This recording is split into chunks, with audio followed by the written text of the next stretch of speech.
اللہ تعالیٰ اپنے آپ کو انٹروڈیوس کر رہے ہیں کہ وہ رب، کون سا رب؟ جس نے تمہیں کھانا دیا جب تم بھوکے تھے۔ اب جو کا جو مطلب ہوتا ہے، یہ ہوتا ہے بہت زیادہ بھوک، ایکسٹریم ہنگر۔ خوف یعنی ڈر، خطرہ، کسی بھی بات کا خطرہ، جیسے قریش کو خطرہ تھا کہ کہیں راستے میں مال لے کے نکلے تو لوٹ نہ لیا جائے، ٹھیک ہے۔ اب اس پوری آیت کو ایک بار فٹافٹ جلدی سے سمجھ لیتے ہیں کہ قریش بہت زیادہ مانوس ہو گئے، بہت زیادہ کمفرٹیبل ہو گئے سردی اور گرمی کے سفر سے، جو کہ ایک مشکل سفر تھا۔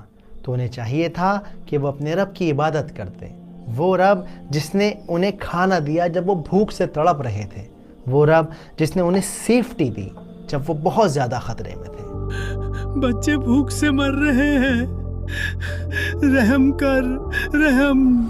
اب سمجھنے کی بات یہ ہے کہ یہ تو 1400 سال پرانی صورت ہے، اس کے اندر قریش کی بات ہو رہی ہے، میرے کس کام کی ہے یہ؟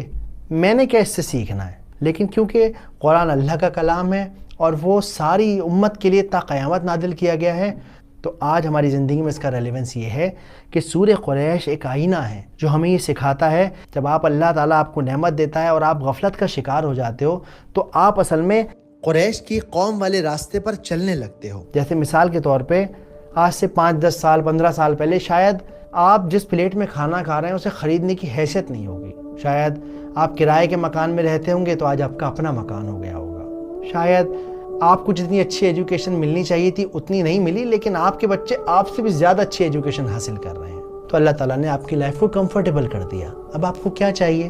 آپ کو چاہیے کہ اپنے رب کو جاننے کی کوشش کریں، اس کے ناموں کو جانیں، اس کی نبیوں کو جانیں، اس کی کتاب کو پڑھیں۔ لیکن آپ اور ہم اکثر کیا کرتے ہیں؟ اجی اب پیسہ آ گیا ہے تو ایسا ہے گاڑی تھوڑی بڑی لے لیتے ہیں، اور ایک شہر میں بھی اپنا فلیٹ ہونا چاہیے، ایک تو ہے ایک اور، اس سے ماشاءاللہ کرایہ آئے گا۔ تھوڑا زیادہ پیسہ آ گیا تو جی صاحب اب چیئرمینی کا الیکشن لڑا جائے گا، پیسہ تو ہے لیکن اب پاور بھی چاہیے۔ رات میں آپ کا اپنا گڈن اس بار چناؤ میں کھڑا ہو رہا ہوں۔ تو جس طرح سے اللہ سبحانہ و تعالیٰ قریش کے اوپر تعجب ظاہر کر رہے ہیں، مجھے یہ میری سمجھ ہے کہ ایک دن ایسا آئے گا کہ آخرت کے میدان میں ہمارے اوپر تعجب کیا جائے گا کہ بتاؤ کیا لوگ تھے، انہیں کھانے کو دیا، پینے کو دیا، بہتر زندگی دی، بہتر شہر میں پیدا کیا، لیکن یہ اپنے رب کو بھول گئے۔